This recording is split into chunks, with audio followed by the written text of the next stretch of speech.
In today's video, I'm going to teach you how to add an attachment in Outlook. We all know that sharing files via email is one of the most effective ways to communicate and collaborate.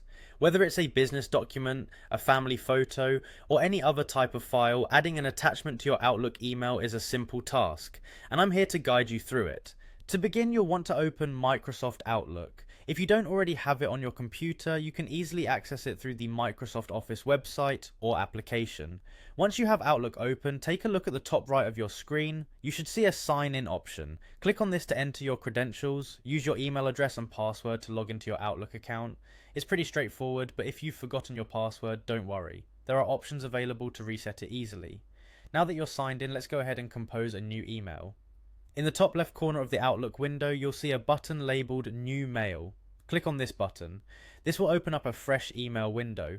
To make things easier, we're going to expand this window so that you can see all of your options clearly.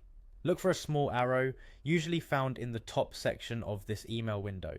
Clicking this arrow will open it in a larger new window. Here comes the part where we attach our file.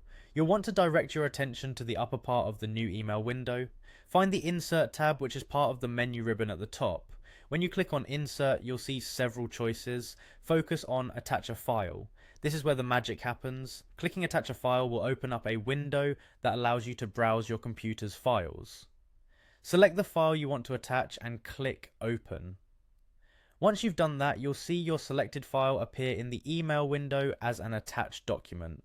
At this point, you can continue composing your email, add your recipient's email address, type out your message, and when you're ready, hit send. The recipient will receive the email along with the file you've attached. And there you have it, a simple process for adding an attachment in Outlook. I hope this guide was helpful and makes your emailing experience smoother. If you encounter any issues, revisiting these steps might help clarify any confusion.